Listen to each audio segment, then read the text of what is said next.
Yup, that's me. You're probably wondering how I ended up in this situation.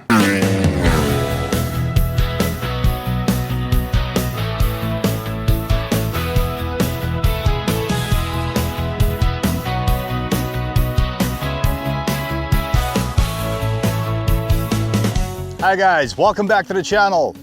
In today's episode, I'm hoping to test a Ducati Panigale V4 along with a bunch of other Ducati models. Ducati Romania is organizing test days at the Adâncata motor rink near Bucharest, and I've registered for the event. It has been confirmed. However, seeing that I am an adventure rider, I only have adventure gear. I'm hoping that they will allow me to ride on the racetrack. Honestly, I'm a bit worried because I've never actually ridden a sports bike before. The video is not going to be too exciting for sports bike riders, anyone who's riding on the street or on a racetrack, but for me it is exciting. If you are curious what it's going to be like, feel free to follow along. Seeing as the racetrack is next to Bucharest, that's literally halfway across Romania for me, and I have to cross the Carpathian Mountains as well, so I figured I will document my trip as well, make the video a bit more entertaining. If it's strictly the Ducati stuff you're interested in, feel free to scroll into the video, I don't mind, but if you are looking for some entertainment and you've got a bit of time, I'd appreciate it if you'd stick around.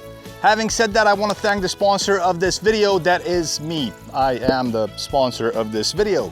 Hence the fully loaded out motorcycle with the tent and everything. Instead of spending the nights at a 5-star hotel, I'll be doing a lot of moto camping. Stick around to find out how clumsy I am in setting up a tent. I am excited because I don't have a lot of experience riding on racetracks. I also don't have a lot of experience doing moto camping. I've literally just bought this tent.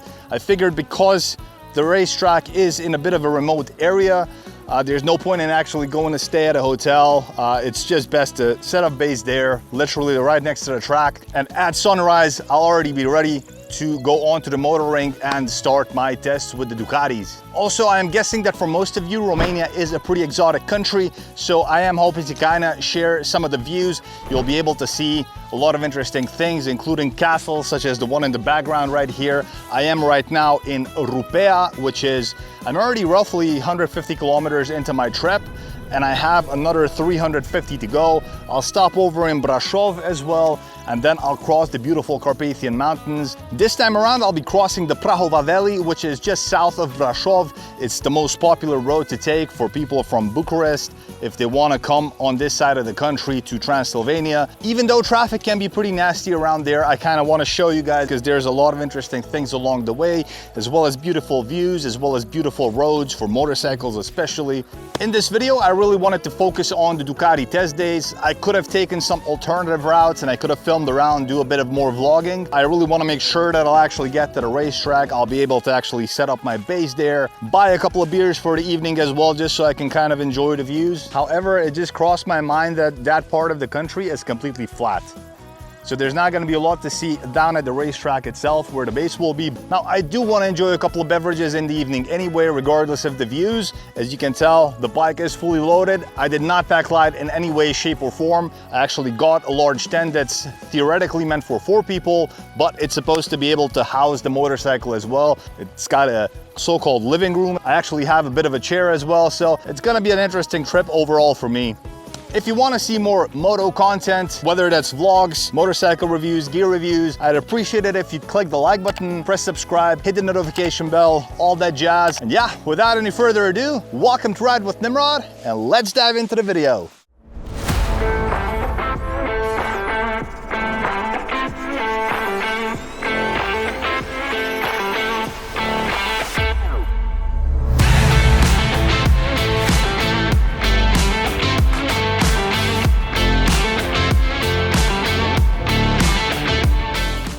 After Rupea, my first major stop on the way is the beautiful medieval town called Brasov, which is centrally located in the heart of Romania. This city is really close to my heart because half of my family is from here, so I've spent a lot of summers and winters roaming these streets long before I ever imagined I'd be riding around here on a motorcycle. It's one of those places I just couldn't take the ring road and go around it. I obviously stopped at my grandma's place, had coffee with her, and then rode around town, looking around, being a bit nostalgic, just sort of reliving some memories in my head and enjoying the beautiful medieval sights. The city's popular with local as well as international visitors. I really think it should be high on your list if you're a motorcycle rider looking for adventures. Not just because there's a lot to see in town and around it, but because you can also use it as a base if you're looking to explore the mountains, the castles, and especially the southern Carpathians in general. Whether that's the Transfăgărășan, known for frequent sightings of wild bears chilling on the side of the road, the Transalpina with its breathtaking views as well as serious twisties, or a bunch of other hidden gems like Bran Castle, known by most people as Dracula's Castle, or Pilish Castle, where members of the former royal family of Romania reside till this day, you've got plenty of options here. That applies to riders from Western Europe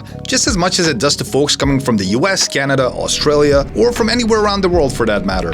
With a couple of connections, you can actually fly straight into town. Brasov does have its own international airport, and if you can't make it here by motorcycle, there's also the option to rent one here locally. If this is something you'd ever want to consider, I'd highly recommend a fellow YouTuber friend who lives in the area that goes by the name of Otti's Way. At the time of making this video, I know he has some GS BMWs available, as well as CF Moto, Ibex, MTX models, both of which are perfect for Romania's rugged terrain. Now, one of the major attractions near Brasov, especially for locals and tourists coming in from Bucharest, has to be Poiana Brasov. It's a well-known ski resort just 10 kilometers uphill, packed with hotels, spas, and stunning views of the surrounding mountains. After riding around town and soaking in the medieval charm, I headed up halfway toward Poiana and stopped at a lookout point, a parking area with a panoramic view of the city below. I hung out here for a bit, chatted with a few local riders, and just took in the moment along with the views.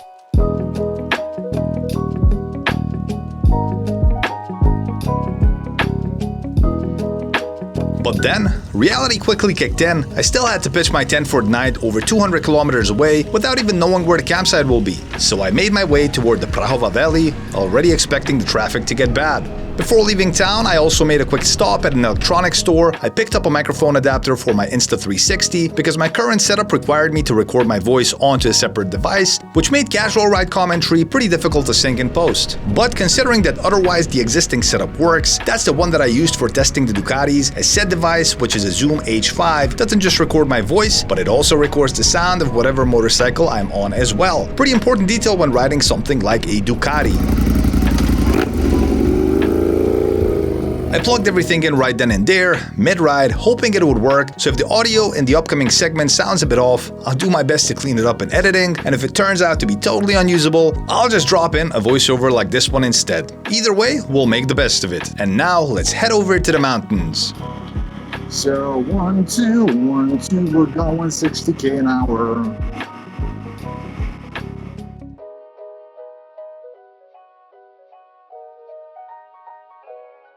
I can already see on Waze that there's some accidents reported as well. So there's also trucks. Like there's still no highway connecting Transylvania with southern Romania. Oh shit. The guy with the Jeep got scared that the truck wouldn't make it. Final destination, anyone? I don't know why I'm enjoying this. That Lovely movie left me traumatized.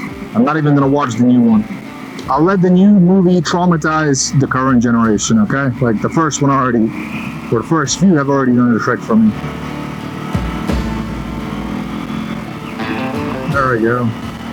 Cheers, buddy.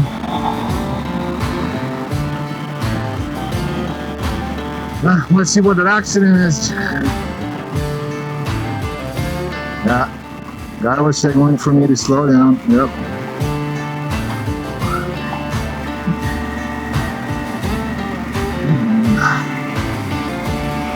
Nope, that's not the best way to start your weekends. So make sure you have fun with your motorcycle as well, but make sure at least you're not doing something wrong. You know, someone else may be doing something shippy, like crossing over to your lane, but at least do your best to not do that yourself, right? That's what we're attempting here as well. So it's fun. It's 21 degrees right now. It is 4 p.m. And I want to put this into contrast with the temperature we will have down in the south. There's no one around us cutting corners. There we go.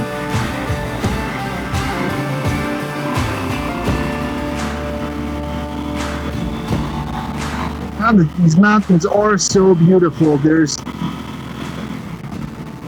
a couple of resort towns on this road stretch, which I highly recommend. Or I won't even mention them, only as we're crossing them, I guess. I'd see this traffic is gonna get extremely bad in a second here. Giant traffic jam, I guess, because we're supposed to do 14 kilometers in 52 minutes. I hope it's not the case by motorcycle, but it would be the first time that happens, so yeah. What can you do in these situations, right? Now, there we go. It's starting. Holy loving shit.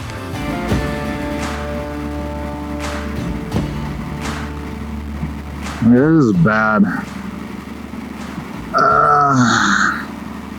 A few moments later.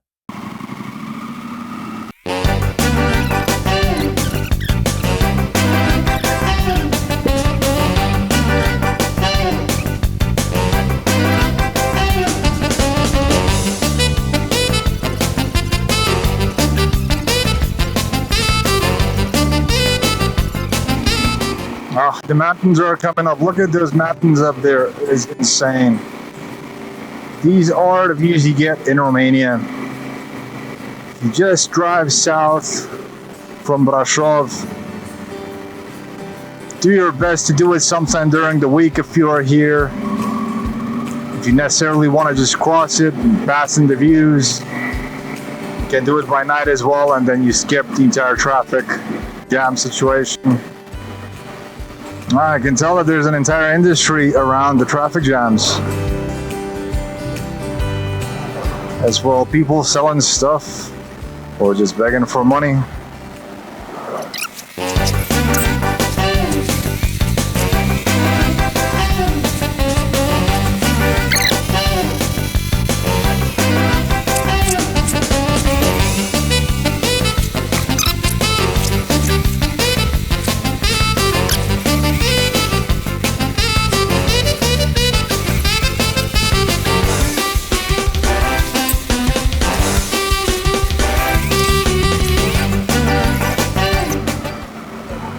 So this is pretty much the reason for the entire freaking traffic jam.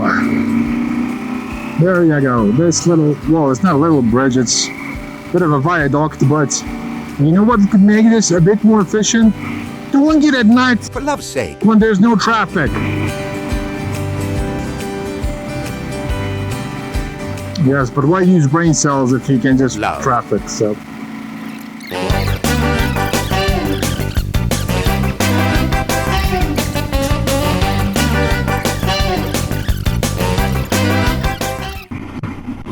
Meanwhile, nice creek, and look at those mountains over there, bro. It's like Switzerland with the cross at the top. I don't know if you can see that on the camera because it is pretty small, or it is pretty far away. This is obviously a famous hiking spot as well. Very touristy area.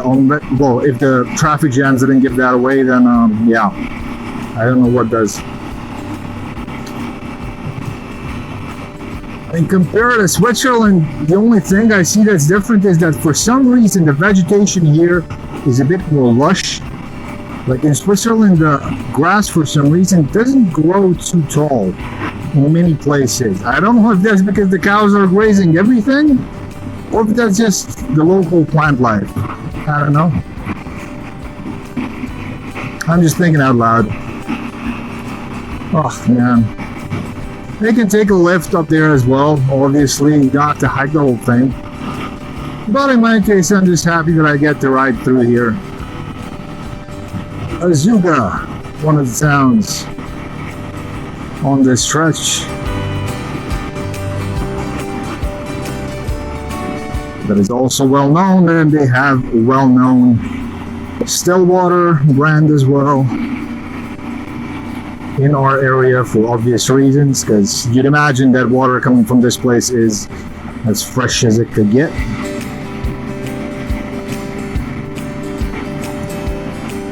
And then a lot of resorts, some dating back all the way to communism, some dating back even further to the times of the kingdom.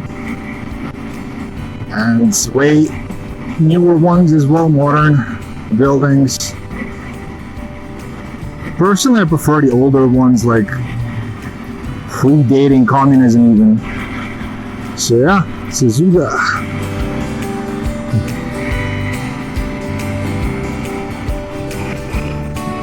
And the traffic jam keeps going. I'll do my best to find an alternative route on my way back. Not sure what I'll go for, but remains to be seen. But first, I'm gonna have to survive that old Ducati Panigale thing on a racetrack.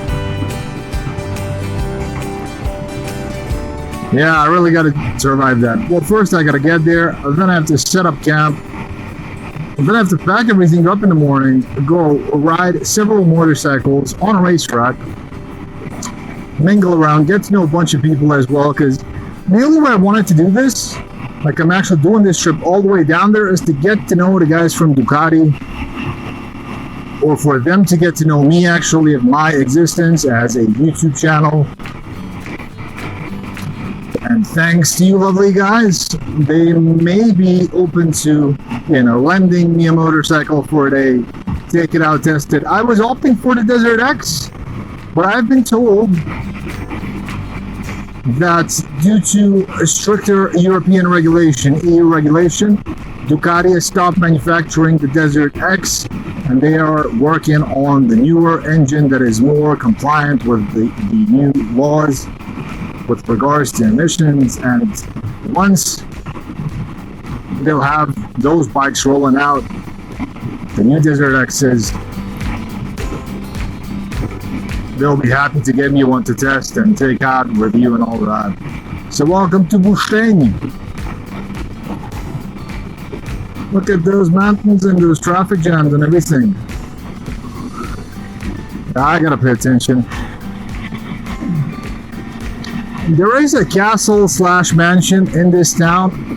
I don't know if we'll be able to see it from a distance. I think we will. I was here at one point. I was here when I bought the motorcycle even. Like one of my first trips was here. The castle is called Cantacuzino. We can go up there at some point, do some videos maybe as well. I don't know its history off the top of my head, but the one thing that I do know is that in the new, or relatively new, Addams Family spin-off Wednesday series, the Cantacuzino Castle actually served as Nevermore Academy. So that was the school that Wednesday was attending. And I think we can see it now here behind these buildings. Yep, so that building there in the back, that castle, is Nevermore Academy, or was in the show.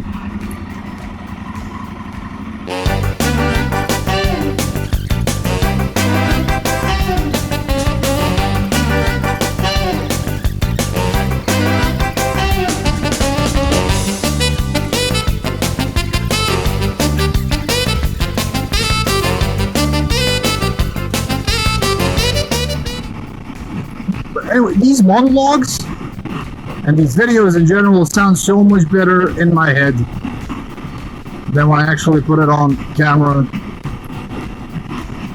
What can you do?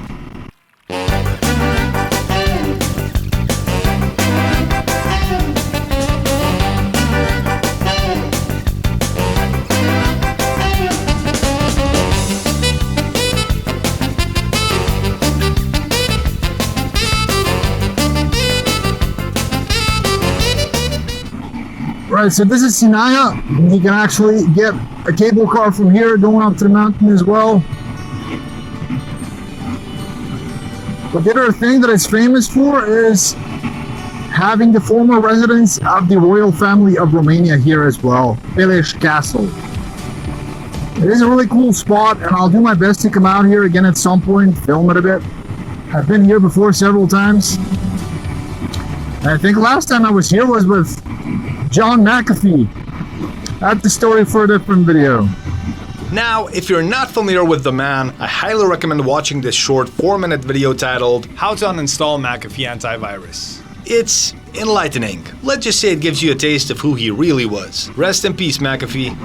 I think this is where the castle is. Yep, to the right. But we're not going to go up there now because we're a bit short on time. Yep, that's where you got to go.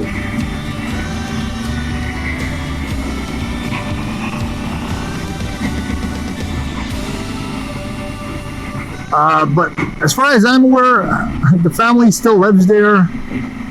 Short history lesson. During communism, or when communism took over, the Communist Party banished the royal family from Romania. There we go, that's beautiful. They banished the royal family from Romania. I think they fled to Switzerland. They were there for a long time, and once communism fell, which was many decades later, the royal family was then allowed to come back home and get their properties back, or some of them at least. By far, all of them, obviously. Plus, you know, it's not a monarchy anymore. Water is worse up here, understandable. Like in the heat of the summer, you've got 18 degrees up here, which just makes it so much more enjoyable. So that was the most touristy part of this trip, I guess. So we shouldn't have any more insane traffic jams. The other side of the mountain is also a lot less steep. So it's pretty much just like a mild incline heading down from the summit, or well, from the valley.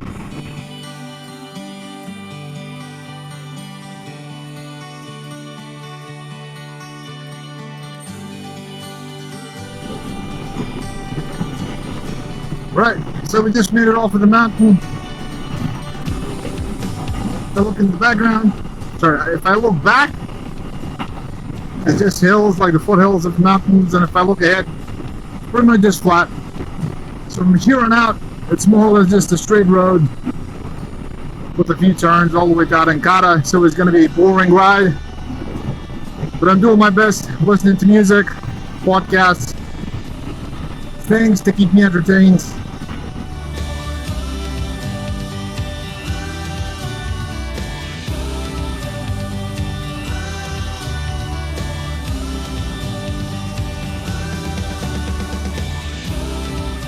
I did say that the place was a desert, but holy shit.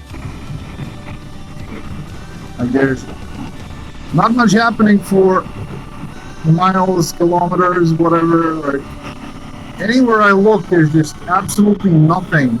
And my concern is that I only have like 13 minutes to go, and I still haven't bought any dinner nor any alcoholic beverages for celebrating putting up the tent. It's just fields of wheat. More or less every single direction you look into. I can see some farms in the distance, maybe some random small village. Either way, plan is like if I don't find anything on the way, I'm gonna go up to the racetrack, just check out the location, maybe scout for a place for the campsite, and then I'm gonna go get food and drinks, and I'll come back, set up the tent, and do all that. It is almost 7 in the evening, so not too long to go. You know, I still want to enjoy some daylight. We'll see how it goes. So far, we're just rolling through the desert of Romania, which is obviously not a desert, literally speaking, but I see what I mean when I said what change of scenery you get just by riding halfway across Romania. And it's really just halfway, like I haven't even made it to Bucharest nor east to the seaside or something. It's just, this is central South Romania. It feels as if it was something from Tuscany, right? Like with these trees on the side. The rest of the scenery does not look like Tuscany, but this road does, so it's pretty cool. Yeah. Well, I did manage to find a general store earlier. La Doi Pash at 2 feet or 2 steps. The old translation. There's a lot of them around Romania. It's like a franchise, kind of a Dollar General kind of thing. Love. This job Love. you boss. Love. Your profit and Love. your loss. Love you. Linda at the front desk too. Guy in the mailroom. Love you. The salt company can Mop my shop. Love. on y'all. Love. This job. Right, so I can already start scouting for locations, right? Yeah, I definitely don't want to be on the main road, like it's loud, on top of the fact that I'm really exposed that way. But we do have to enter to the right. We got to take a right turn soon. And the track is just to the left of that. I may go further straight. I did check out the place on Google Maps a bit just to kind of have an idea on what to expect. And then there's me, right?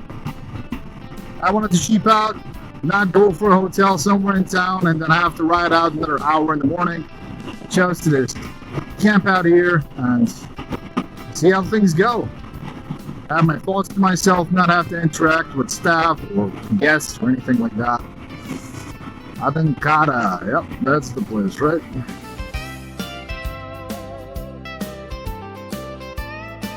It looks like a Windows XP wallpaper.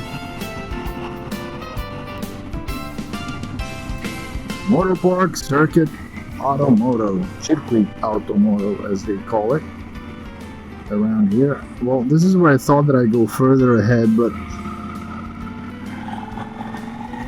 on Google Maps there still wasn't any asphalt. This is also fresh.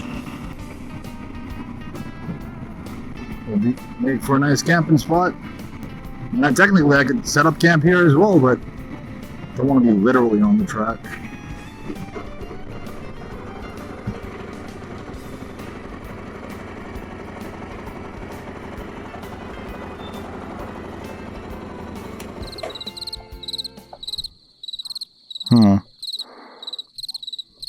There are things going on here, right? There are things happening. A few moments later. Right. So we are at the HQ. I've managed to set up camp. It's already almost midnight, and it's been a few hectic hours until I actually managed to wind down. My initial plan was to actually do a time lapse of how I set up the tent and all that stuff, and how I'm scouting for places to where to set up the tent, which all started off great, but everything around the racetrack is pretty much just farm fields. So it was difficult to find a spot. There was one place that looked really good. It was under a forest near the river. But Jesus, I mean, I got there. That's like 5 kilometers away from the racetrack. And I was attacked by a swarm of mosquitoes, basically. I mean, I was already kind of ready to take the tent off of the motorcycle, and that's when I realized, like, holy shit, like, the situation is a lot worse than what I expected. So after a bit of kind of thinking and being annoyed, I realized probably my best bet is to come back to the racetrack, which is in the middle of the field, no shade, nothing. Just literally right next to the racetrack, just set up the tent, because there's just like one small plot, which is like a bit of gravel, but it's soft, so I already kind of noticed this spot as soon as I arrived, but it's not perfectly ideal. I'm right next to the asphalt, so I don't know at what hour traffic is going to be picking up here in the morning, but this is the entrance way to the racetrack itself. So I have another beer, I'm going to finish that, and probably at dawn I'll start packing everything up. But yeah, other than that, other than having been eaten and raped by mosquitoes, I have managed to set up the tent, and it's the first time I'm actually setting up this decathlon tent. I genuinely forgot its name, but this is the so-called living room area. It's also the garage, because this is where we keep the motorcycle as well. And yeah, the bedroom is right in here. I've managed to inflate the sleeping pad along with the pillow, and I have my sleeping bag in there along with my luggage and everything. I've managed to take my camp shower, I guess, just my bit of personal hygiene, I guess. I really needed that. Like, you do not have an idea of what it means to be raped by mosquitoes. Like, I ended up setting up this tent in the sun with my adventure gear on, with my helmet on, just so I won't get eaten by mosquitoes. By the time I was finished, well, finished is a loosely used term because the next phase was to set up this chair. When I managed to sit down, I realized my t-shirt was drenched. It's not that it was wet, it was drenched. I even left it outside, like after actually squeezing it and getting all the moisture out, I left it out to hopefully dry, and I don't think we're expecting any rain. But yeah, long story short, this is moto camping. On Instagram it looks really cool and everything, but you do not get bit by mosquitoes on Instagram. Like, in real life you actually do. What can I tell you about this place? Like, it's got nets and everything on the windows, so there is a lot of airflow. I'm in the middle of nowhere, literally next to the racetrack. Like, as I unzip the door of the tent, I'm literally right next to the racetrack here, so I got that going for me. But other than that, it is the middle of nowhere. Everything is just super flat, whichever direction you look into, and I'm just hoping it's all worth it, and thanks for sticking out. I'm hoping that the guys will allow me to actually test the Panigale V4, but all in all, I really couldn't do it without your help. Like, the fact that you are here watching, and I really appreciate every subscription. I'm not Fortnite or Dork in the Road or any of these guys just yet. Like, it is an early channel, and again, everything is completely unsponsored. So I left this morning 500 kilometers away from here. I ended up in the middle of nowhere. I crossed the mountains in heavy traffic jams. The weather was really nice up in the mountains. Down here it's gonna be insanely hot in the morning. Right now the temperature is insanely perfect, and I'm hoping it'll stay like this for as long as possible. But I know that as soon as the sun will come up, I am gonna feel it. It's gonna be horrible probably. So yeah, that'll be my wake-up call, literally. Now, I know the video is about the Panigale V4. It's really the one that I want to ride, but I kind of want to get a feel for the track itself. Like, I'm not familiar with the track at all. I've only ridden on a racetrack for the first time in my life, like last month on Transylvania Motor Ring when I was doing the Chinese adventure bike shootout video on the 700 MT. If you haven't seen that video, make sure to check that out as well. I am excited and nervous at the same time. I have no idea what I'm doing, and hopefully it'll end up being a fun experience. And yeah, thank you for being around so I can share the experience with you guys. I'm genuinely looking forward to the night. The sleeping pad does seem really comfortable. I've tried it. The pillow is a godsend as well. This is what moto camping's about, I guess. Okay, let's see what the camera can pick up. Like, the raceway is literally just in front of me. A bit to the right, more or less southwest. That's where Bucharest is. You can tell by the insane light pollution. Some other town looking further up north, and then east is my humble abode. And this is what I'd call the living room slash garage, because it's housing my Norden as well. That's where I'm enjoying my beers. My bedroom's to the left of that, and yeah, I'll be waking up tomorrow morning right on the racetrack, just as intended. A few hours later.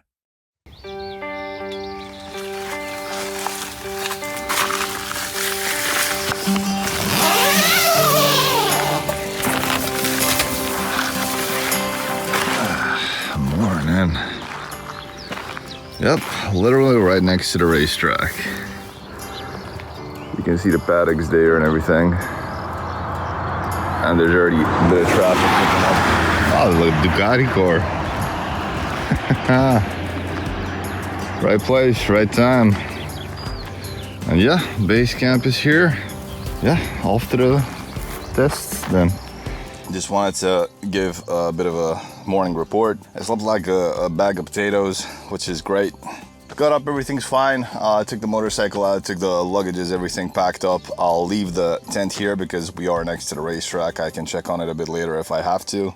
I've charged all the cameras, done the morning hygiene stuff, packed water. I'm gonna go to the track because I already saw some of the Ducati vans and stuff making their way to the track, to the paddocks. And I want to check if I can already maybe pre-register or register like before 10 a.m. Go grab a quick bite, or if I'll just stay at the track and I'll have food maybe later on, sometime like a brunch or lunch or whatever. I'm also gonna have to charge cameras and stuff because I don't have any spare batteries. It's just the power banks, so I am gonna have to charge the X4 and the X5. So yeah, see you on the other side.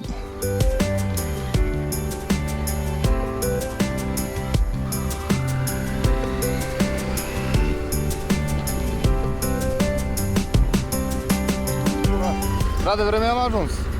Frate, vreme am ajuns. Nu, eu sunt. Acolo, nu știu ce te dori. Da. Mersi frumos.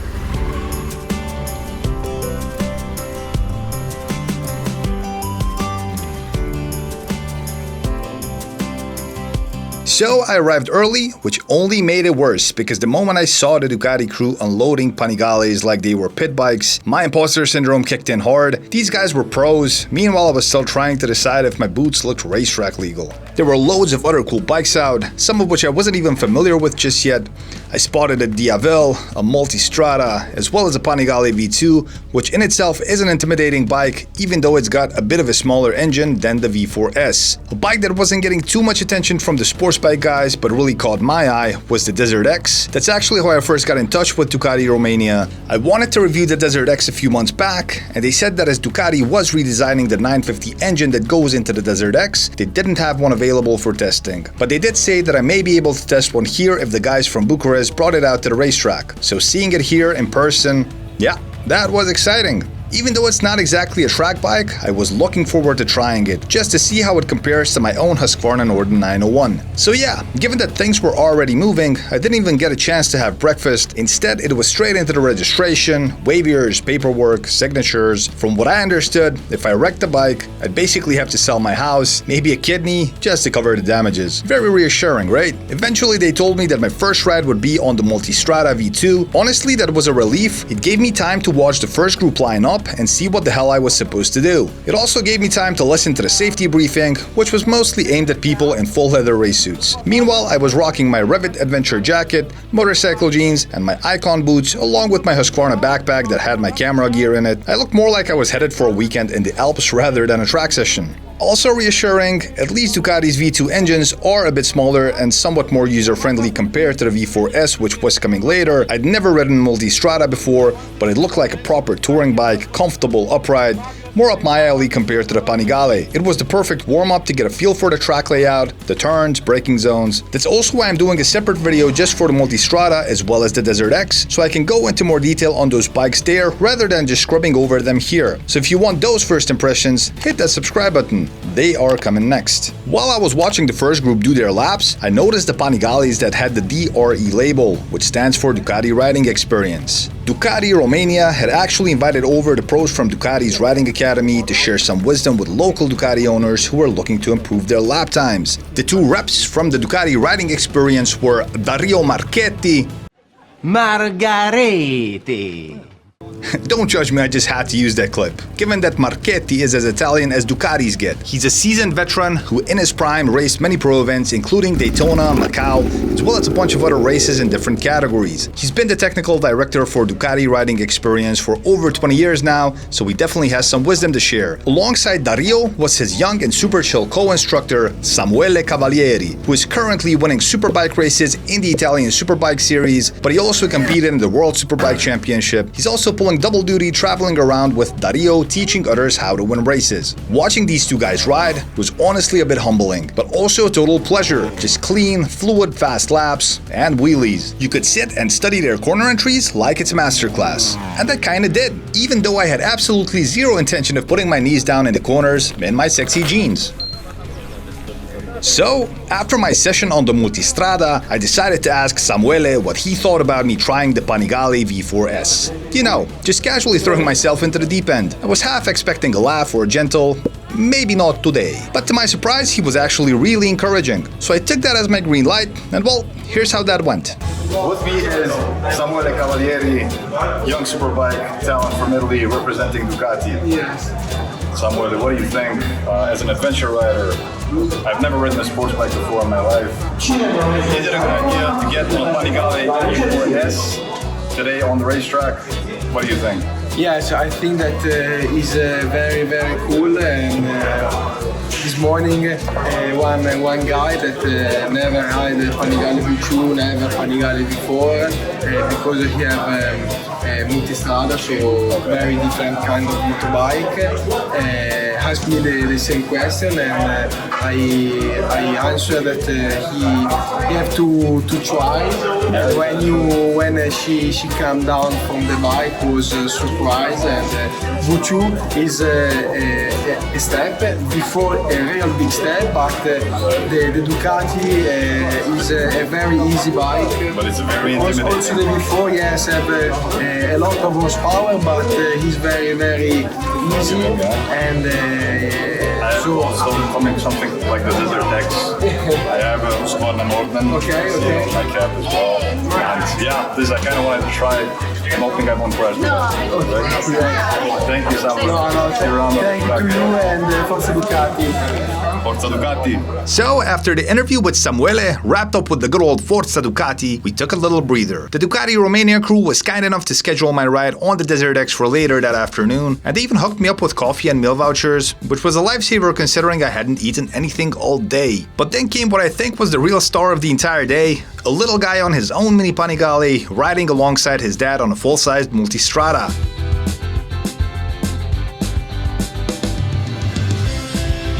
I mean, come on! Isn't this every moto dad's dream? The kid was confidently riding around like he owned the paddock. It was insanely beautiful to see. After that, I grabbed some lunch, chilled out for a bit, and eventually did my laps on the Desert X. And even though it's not exactly a track bike, especially with the long suspension and Pirelli STR adventure tires, I actually really enjoyed it. Make sure to subscribe to see the detailed first impression review later on. Between sessions, I wandered around the pits a bit more and came across a Ducati Corsa 999, an absolutely legendary machine. You can hardly tell that this model came out in 2003, but even today, a clean one that spent most of its life in someone's living room will cost you around 20,000 euros. That's more than my brand new Husqvarna Norden 901, as well as a Desert X. And honestly, I still prefer the vertical headlight design of the Corsa over the modern Panigale V4's sleeker front end. By the way, if this guy looks familiar to you, especially if you're working in finance, you might have noticed that he's a full-on doppelganger of Jerome Powell, also known as the chairman of the Federal Reserve of the United States. Just an otherwise interesting detail, but he isn't any less well known to locals because Romania's Jerome Powell actually goes by the name of Tiberiu Troia, a former national champion in various classes who later became Romania's MotoGP as well as World Superbike race announcer. His resume is vast, but for the younger moto generation in Romania, he's probably more known from his own YouTube channel where he reviews motorcycles in Romanian. It was really cool to see him out here. So, together with Tiberiu and the rest of the crew, we took a break and watched the MotoGP qualifiers from Mugello, which added to the whole race day atmosphere and adrenaline vibe, something that came in really handy at the time. Then it happened. I finally got the chance to hop on what's probably the craziest bike I've ever ridden, the Ducati Panigale V4S. No briefing, no tutorial, just a casual here you go, knock yourself out, just not literally. And they handed me the keys. All I've been told was to take it a little bit easy in the first few laps, but that didn't work out too well. So, join me for the ride.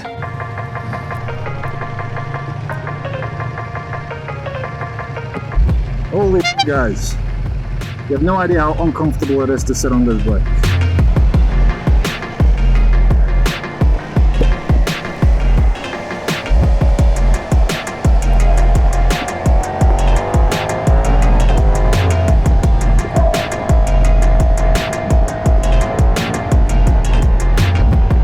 This is my first ever curve on a sports bike. Let's see how intuitive it is. Before my comment section blows up, I know. Whether you're trying out for MotoGP or just enjoying a track experience, if you're on a racetrack, you should be wearing proper leather gear. But hey, I only had my adventure gear, and there was this red rocket they offered me to ride. What was I supposed to do? Just say no? There's a wise old Romanian saying that goes something like, you can't have your tool in this charming Estonian village, and your donkey in heaven. Make of that what you will. It's about compromise, sort of. I'm not putting down my knees or anything like that. I'm in jeans.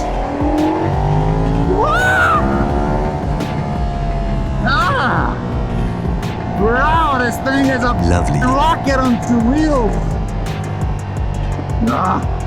Can't wait for the straightaway. Okay, we've been told not to make passes. This thing's a bit quicker, so if I manage to adapt to it,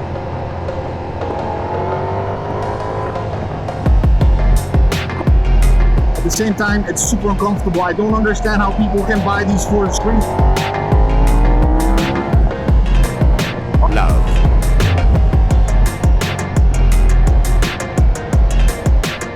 Oh, come on, guys, my bike's about to die.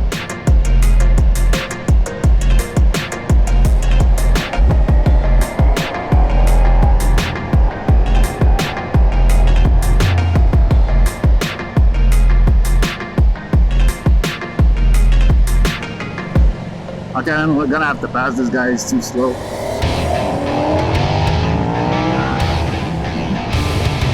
Third gear. Love.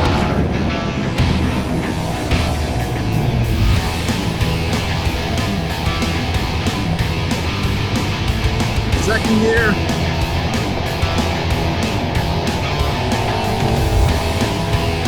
I mean, obviously, going on straights is not difficult with a sports bike. It's mostly about the turns, but I'm not gonna force it.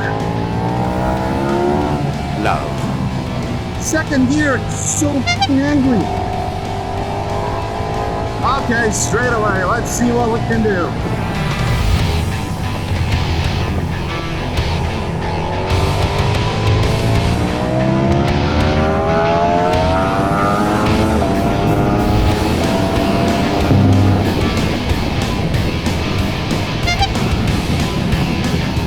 So angry.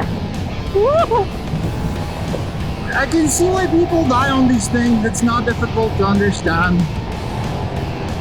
When you're on the bike, it's not as uncomfortable as when you're just randomly sitting on it stationary.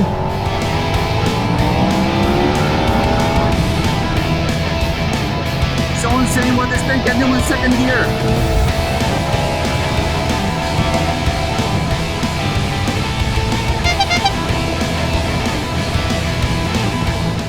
Even though we're going at relatively similar speeds as these guys, it just feels faster. I should be in first gear right now, I think, but no, it's accelerating.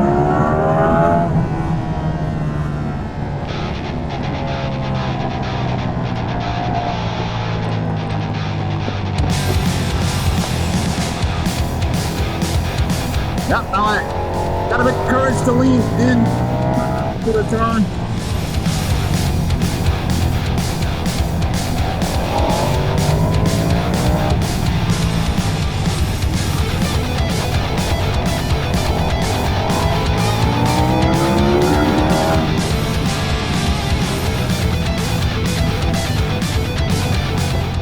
I think the correct way to pull this turn is the way the guys are doing it there.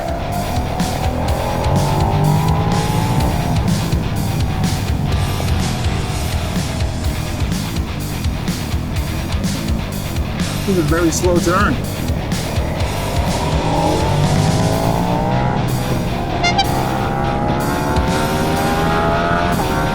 Nice! And there's the V2.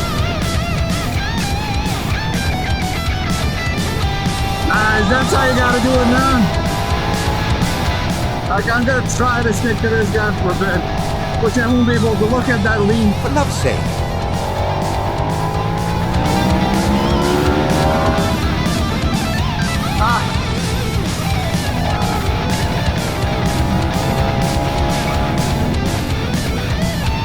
I've got a bit more experience, I think.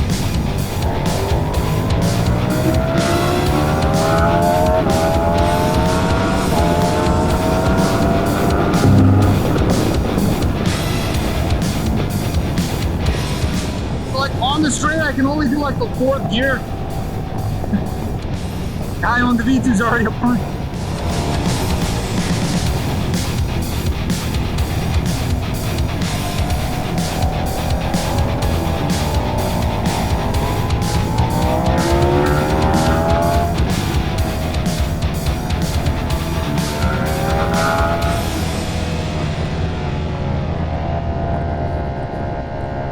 He's probably bored by now, having to go behind the instructor. Let's see, I'll do it in first gear this time around. I don't like the asphalt here.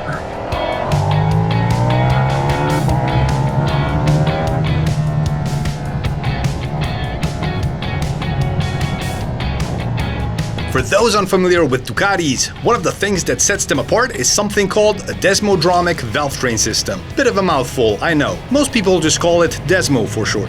Ducati didn't invent it, but they've made it their signature, refining it over the years and using it on almost all of their sports bikes. The Panigale lineup, the Street Fighter, and more recently even their dirt bikes. It's part of what gives Ducati engines their unique character, sound, and well, the feel. So what exactly is it? In short, most engines, as you probably know, use springs to close their valves after the camshaft opens them. But at really high RPMs, those springs start to struggle. They can't snap back fast enough, basically the valves don't close properly anymore, and that messes with the engine's efficiency and performance. At high revs, it can even cause a phenomenon called valve float, where the spring simply doesn't have time to snap back anymore due to the high inertia, which leads to the piston punching the valve, ergo leading to a complete engine failure. On the other hand, Ducati's Desmo system skips the springs entirely. Instead, it uses a second cam and rocker arm to mechanically close the valves. No springs means no float, and that gives engineers complete control over valve timing, even at extremely high revs, allowing the engine to provide smooth power delivery all the way up. That's the Desmo's main advantage. Of course, it's not all roses. Desmo engines are more complex, they generate more friction, they wear faster, and they require more frequent maintenance, valve checks, timing adjustments, as well as part replacements. It's a trade-off. Performance and precision at the cost of simplicity.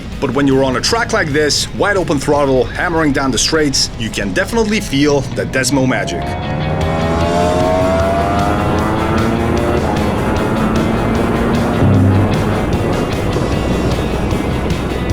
This was just a quick overview to give you a rough picture. If you're really curious to go down the rabbit hole, I've linked a 15-minute video down in the description that explains the Desmo system beautifully with animations and a bit of history. For now though, let's get back to the ride.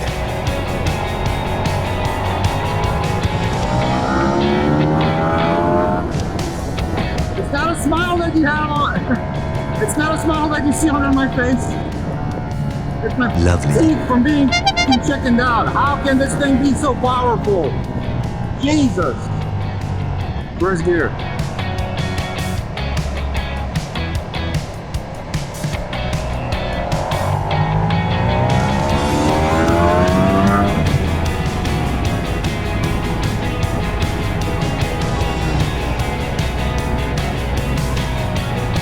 Thing is strong, stable, handles super well.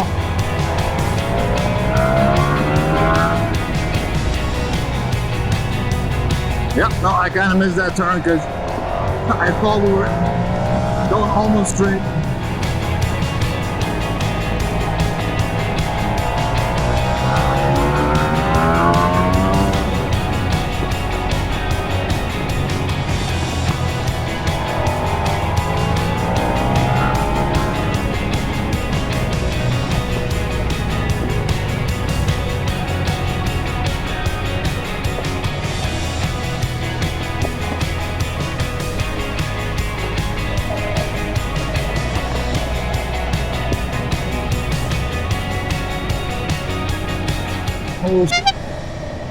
Well, considering I didn't even manage to get breakfast, it's not too bad. I'm gonna try to register for the V2 as well, compare the two motorcycles, but holy, wow, what an experience. Unfortunately, I couldn't try the Panigale V2 as planned. Turns out it was the most popular bike of the day, which wasn't exactly a surprise. It's basically the street-friendly version of the V4S, more ergonomic, the frame is more flexible so it soaks up bumps better, overall more forgiving. And yeah, it even has a passenger seat, unlike the V4S, which is a lot more track-oriented. I guess that's mainly for people who buy these red machines to, go fishing? You know what I mean. But on the flip side, the guy who was registered for the next V4S slot never showed up, so the Ducati crew turned to me and said, "Wanna go again?" Now, I was already starving and understandably exhausted, but come on, you really think I was gonna say no to that? So I hopped back on for another session, but to keep the video from feeling too repetitive, I've trimmed it down to the parts where I actually said something interesting or where something worth showing happened. And yeah, I was getting faster as the laps went by, still slow compared to the pros obviously, but you could see the lap times improving. That said, let me be clear, I wasn't trying to push the bike to its absolute limit. Brain says fast, kidneys say, don't you dare. Because just like with most sports, the biggest mistakes usually happen later in the day. That's when you start feeling comfortable, confident, but your reflexes aren't as sharp as when you first got up. And with a Panigale, that kind of mistake could be insanely expensive. So, let's jump back onto the racetrack. Well guys, I'm hungry, I'm thirsty. But I got the opportunity to go with the Panigale V4 again. So I'm not gonna miss out on this opportunity either.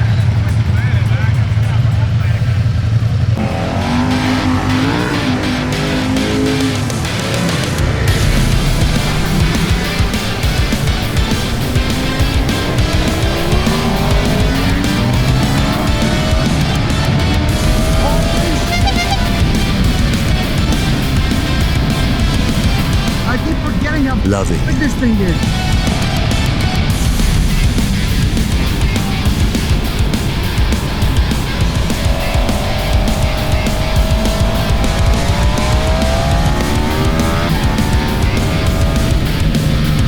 Let's see it.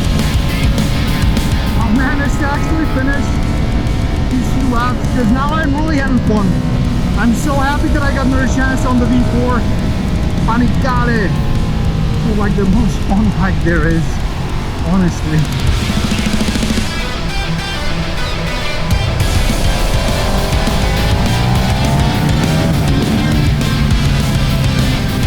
Andrea's in front of me, representative of Ducati in Cluj-Napoca in Romania and Transylvania. She is on the Ducati Panigale. And then somewhere on the track is also Samuele Cavalieri. He's gonna sweep by me like a frickin' train.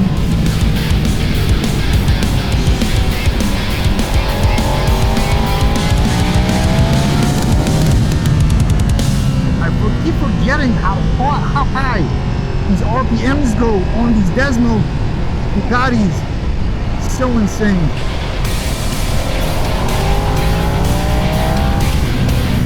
I end up mostly going in first gear in these tight turns. I really don't know what the correct procedure is.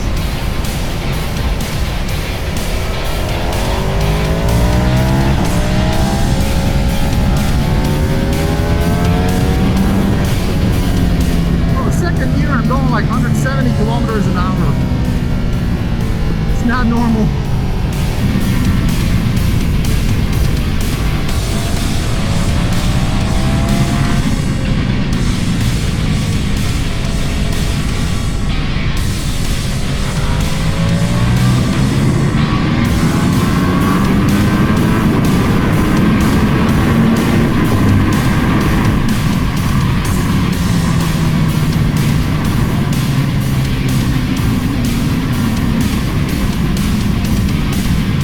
We are loving Christ. I'm sorry about the language, guys, but you can't even process how fast this thing is. Shifting down first gear.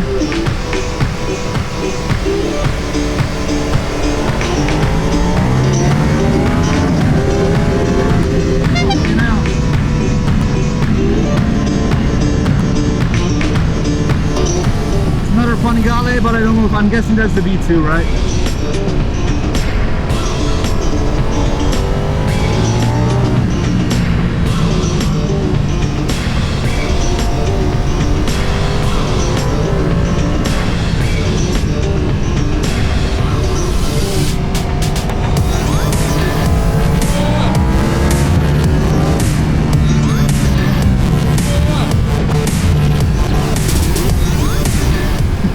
For someone that's an adventure rider, I say it's not too bad.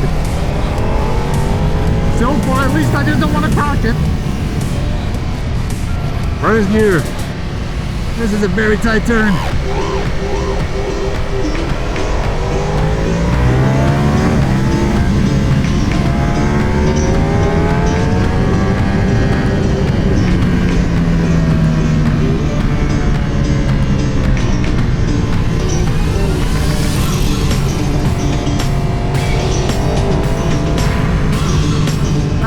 V4, Jesus, it was so intimidating. And just see this motorcycle in the paddock, you're instantly thinking, Lovely. no.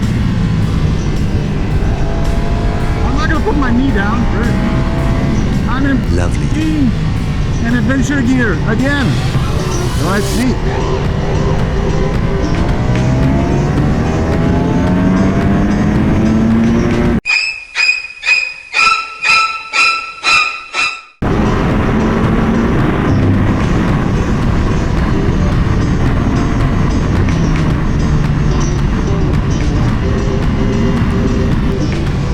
I'm feeling like a kid at Christmas. This is my very first day riding a sports bike, and I'm enjoying it.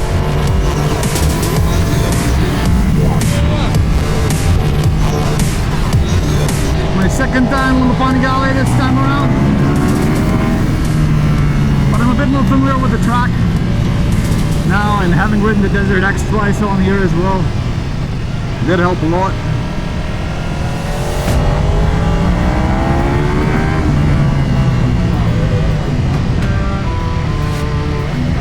We'll pick up which one the right apex is and the right angle to turn in.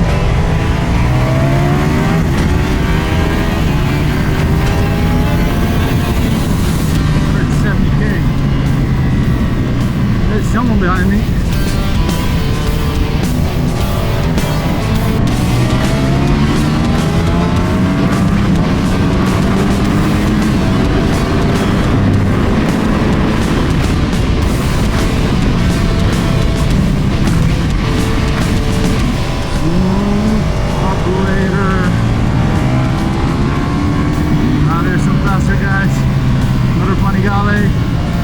And the V4. I can't really stick to these guys.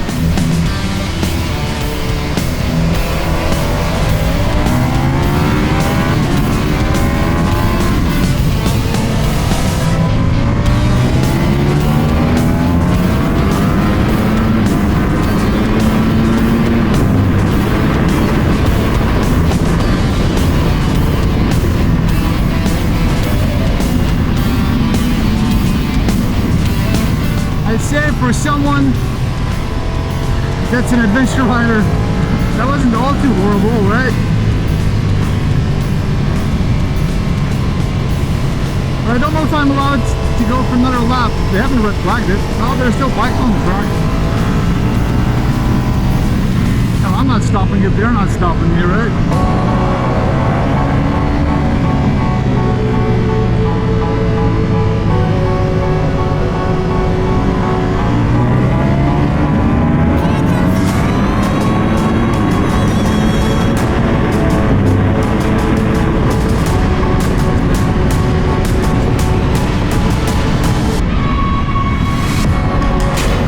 I gotta admit I'm tired and I can see my tent from here. My tent's right there. At this point, I was completely exhausted, physically, mentally, everything. I couldn't even tell if our session was still going, considering I only saw one or two other bikes on the track. I didn't even say a word into the mic for the entire last lap, and maybe that's a good thing. I just focused on the ride, on the lines, on the throttle, the braking points, and strangely enough, this turned out to be the fastest lap of the day. Somewhere in that silence, I found my flow. And for a brief moment, I started wondering if I'd been riding the wrong kind of bike all along. Maybe I should ditch the adventure life, sell the Norden, and start racing sports bikes. But reality has this strange habit of kicking in. These bikes are insanely expensive, racing is dangerous, and let's face it, I'm not exactly 22 anymore. Still, for one lap, it made sense, it all clicked, and I didn't need to say a word. But let's not get carried away. I still have to spend the night here, there's another day tomorrow, and I still gotta get back home on an adventure bike with a tent strapped to the back.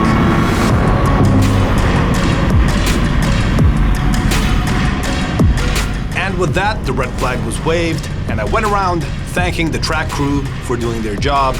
And after a bit of reflecting, I made my way towards the paddock.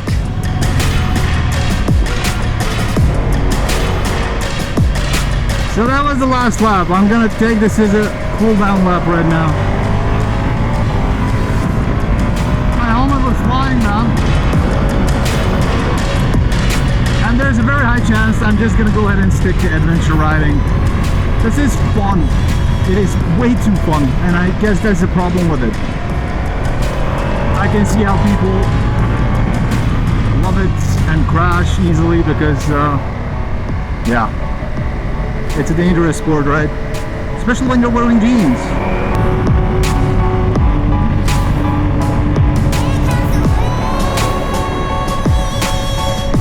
Sticking to 50k an hour. Guys, this was an amazing experience. I'm so grateful for having gotten to ride this motorcycle.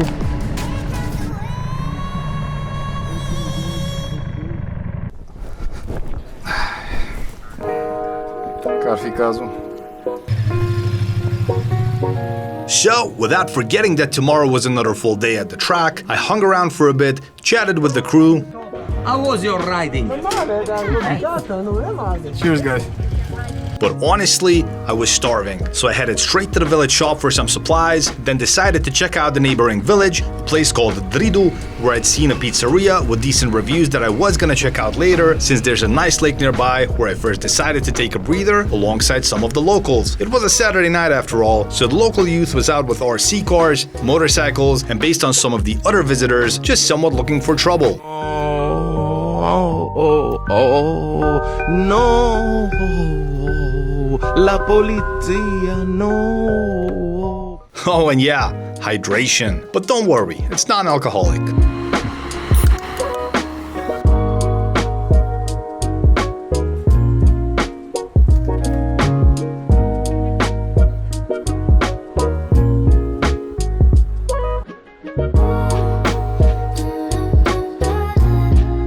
It's a real beautiful place, and the people in my experience around here are really kind. And the little duck is cool, so this one's to you, little ducky. For dinner, I headed to the pizza place across the lake, but it turned out to be a full-blown wedding venue. Even though they had live music inside, they were blasting Greek music on the terrace for some reason.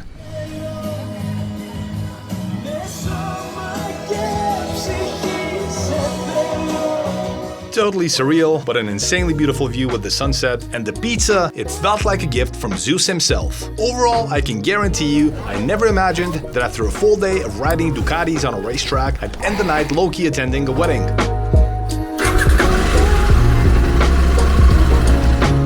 I then made my way back to the campsite, and by this point, it was already getting dark. As I was approaching the racetrack, I noticed that everything around me was pitch black, like movie scene pitch black. Creepy in a way, but also kind of exciting, but mostly creepy. Thanks to Google Maps, I somehow managed to find my way back to the tent. Right. So I quickly wanted to report in on my day, which in itself was amazing. Like, I got way more than what I bargained for. I was pretty much hoping to ride the Panigale V4, and I got to ride it twice. I got to ride the Desert X twice. I got to ride a Multistrada V2. I got to know the guys, the Ducati representatives, a bunch of interesting people, a few of them that are actually following the channel as well. Overall, it was an amazing experience, and I'll probably stick to adventure riding just because I guess I don't really have a death wish just yet. Even though obviously on the racetrack, like it's if I'd be riding on a racetrack, yeah, it's fine, but these bikes are built for the road at the end of the day, and the ones that are on the track, well, you need to be a bit more well off financially, I think.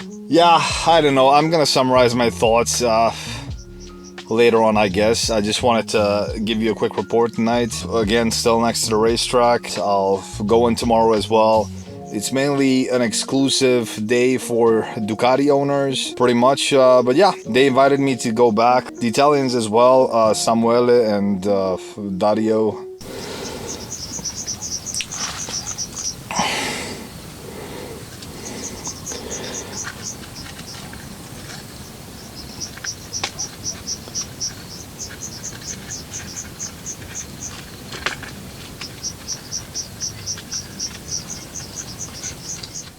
Hey!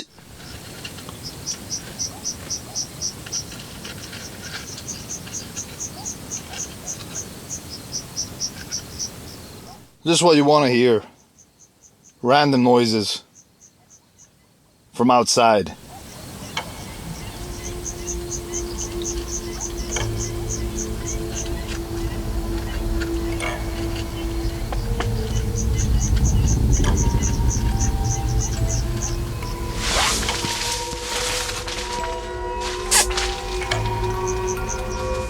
So as I was saying before, I got this scared out of me. I'm not sure what that was because I couldn't see anything, but it was either just a stray dog or a wild boar or something. But something was moving around here, but I think it ran away. I guess I'll figure it out in a bit because I still got to bring the motorcycle inside. I never really thought that it would be dangerous in any way. I still don't think it is. I have a small axe in case I got to protect myself from anything or anyone. I'm next to a racetrack at the end of the day, so it's not that bad. Like, I'm not in the middle of nowhere, but it feels like I'm in the middle of nowhere right now. So yeah, rant over, I guess, for tonight, and I'll see you guys tomorrow. I'll report in the morning. A few hours later. Hey guys, just a quick morning report. Woke up a while back. I did end up sleeping okay. I did keep hearing some noises, probably some wild boars or something, because I was sleeping next to some vegetation, plus there's the sunflower fields around here. Some of the guys are already on the track.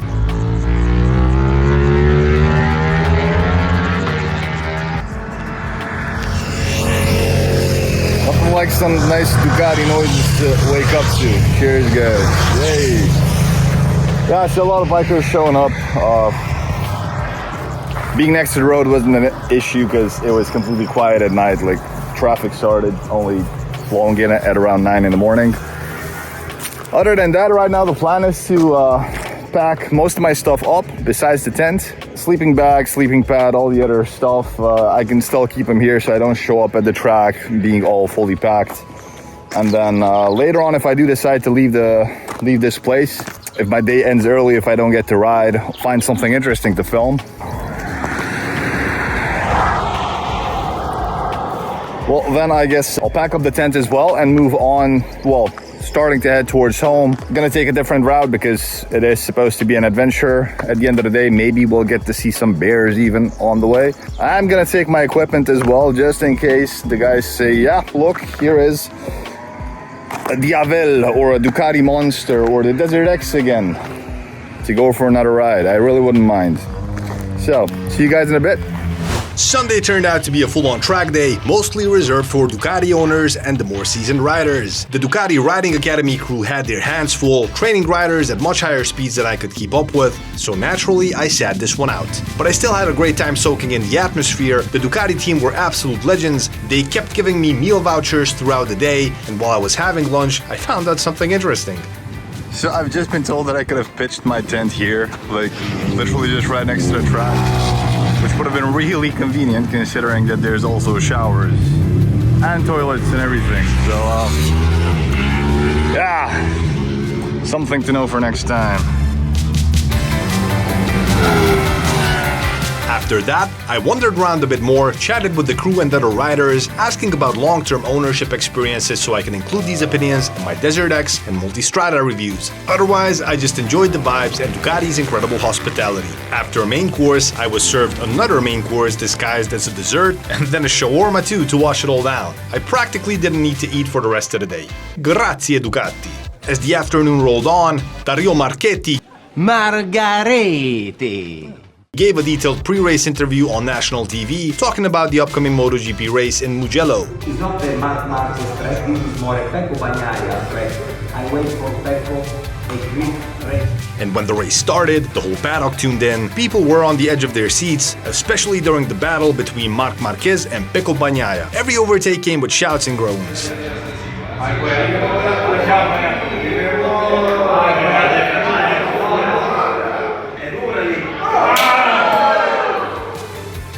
And just like that, as the checkered flag dropped in Mugello, the energy at the track started to wind down too. My blue steed was patiently waiting, and it was time to pack up and hit the road. Right guys, so managed to pack everything up. The day's over. Today ended up being really exciting as well. Everybody pretty much just left the racetrack now, so I kind of feel comfortable standing in the middle of the road. It took me about an hour or so to pack everything up, tent and all that, and I threw away all the trash as well. Obviously, leave no trash behind. And yeah, I'm really grateful for Ducati Romania for actually organizing the event and for inviting me down here as well. Having been able to test the Panigale V4S was really humbling because the motorcycle is twice as powerful as what I'm riding home now fully packed. I can see and understand why people are riding these motorcycles, and honestly, if I were ever to buy one, I'd only ride it on the racetrack rather than on the street. And it's really difficult to ride with these motorcycles slow. You've seen me ride in first gear. I've reached like 100-something kilometers an hour. So that's how messed up those bikes are. But yeah, I got a chance to ride the Desert X as well. I'm hoping to see the new model of it come out, and hopefully I'll be able to test that. I'm happy I got to know the guys from Ducati. And yeah, hopefully later on we'll be doing a lot more videos on Ducatis as well, because these are some really exclusive, lovely looking, lovely sounding motorcycles that have a soul that no other motorcycle has.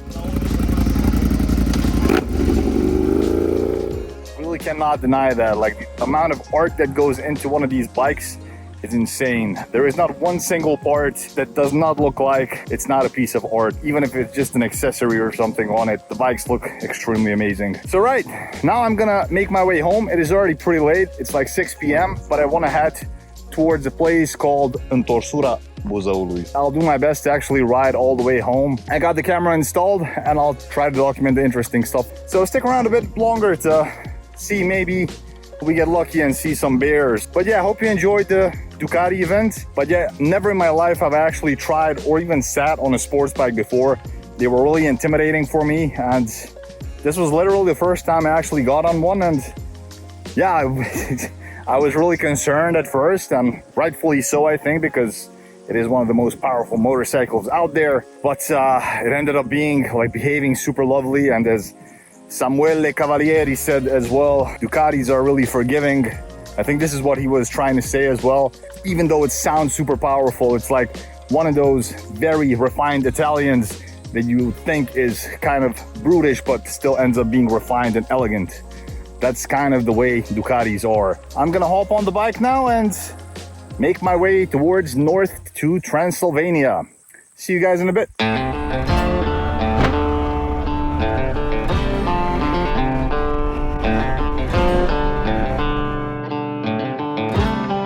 So if you remember when we first came to the racetrack, we came in from the west. But this time we're heading north, taking some adventurous little county roads instead. Now I'd love to share the full ride with you because as exhausting as it was properly scenic. But to keep the video at a reasonable length, I'll just show you a few of the highlights, starting with this beauty of a road, or what's left of it. Technologia! These are the times when I'm happy that I'm on a Husqvarna Norden. Can deal with these situations without any issues, and we haven't lost the backpack either. I mean, if you're going exploring with your motorcycle, it's one thing to go touring with something like a Ducati Multistrada. It's a completely different thing to go exploring, because you never know what you might find along the way, like that. There you go.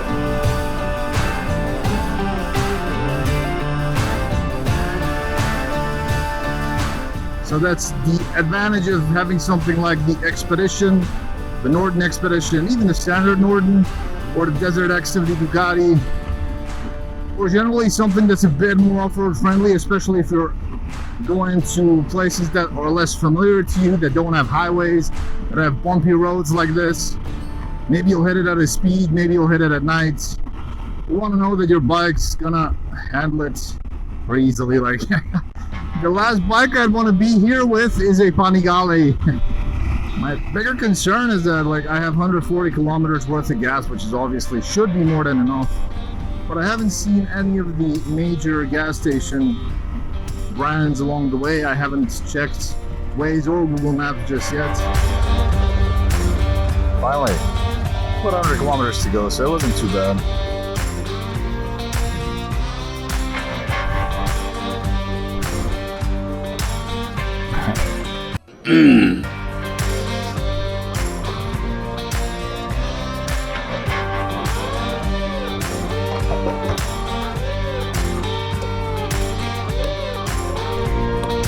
Like we are heading into the mountains, you can see some genuinely tall mountains up ahead.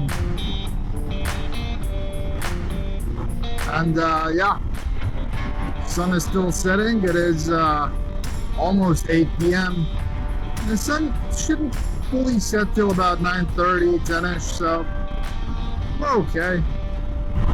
The river is down there, the railway as well.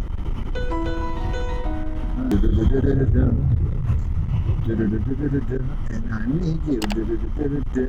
And now I wonder if I could fall into the sky. Did you think time would pass me by? But you know I'd run 1,000 miles if I could just say you. Tonight I can't see.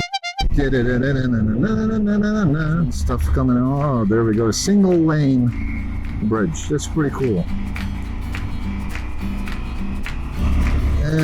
Luckily we're into this. How do you know how to drive, sir? We are in town. Your rear wheel is going off the road. Hello, church, monastery church.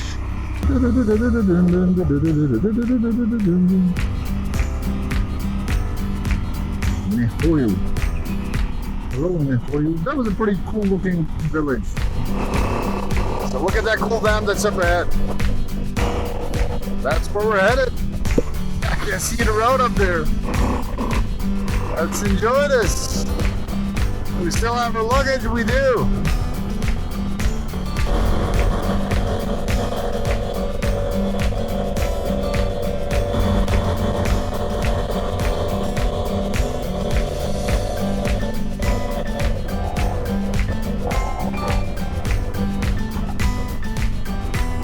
So cool.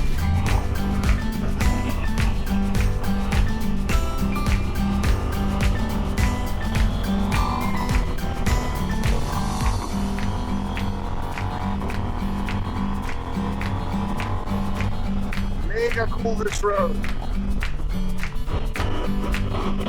Another stray doggo. Hello, doggy. Hello, doggos. So, instead of bears, we're getting a lot of stray dogs.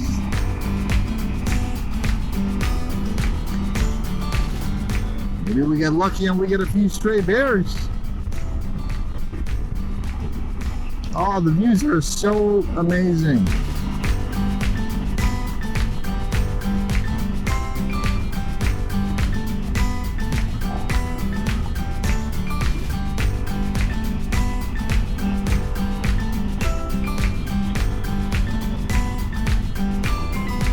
Look at that.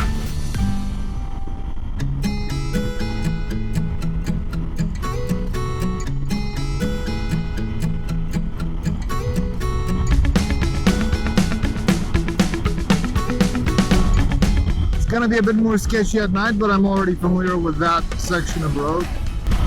So yeah, given these views, even though I have 400 kilometers all the way from the motor park till my garage, these views definitely make it worth it. And this is all new to me, right?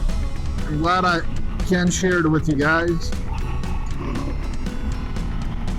Because by the time it'll get dark, I should make it onto the road between Brasov and home. The road section which you've already seen on our way to the motor park if you watched that section of the video as well.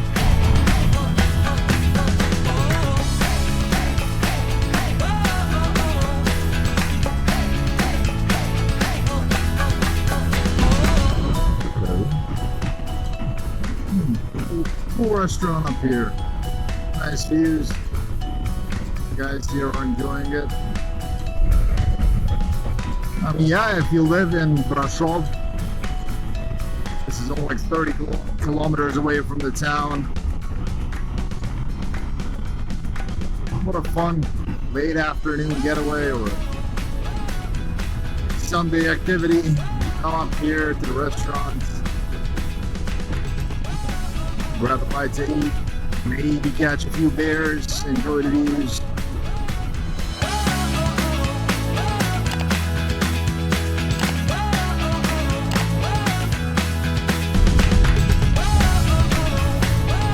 Cool viaducts. Let's go to train tracks. It's actually pretty cool.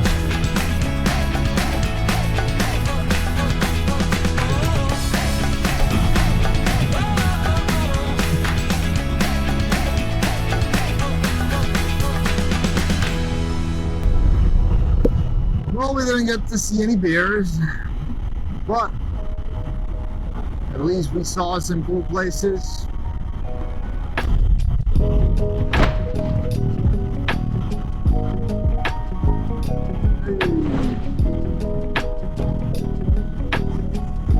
So let's ride off into the sunset. I figured a sunset would make for a fitting outro. It got dark, I still had a long way to ride, but eventually I made it home. Recognize the castle? Yup, it's the same one from where we started the video. Big thanks again to Ducati Romania for organizing the event, and an even bigger thanks to you for sticking around all the way till the end of the video. You, sir, are an absolute legend. So if you haven't already, drop a like, hit subscribe, share the video, and I'll catch you in the next one.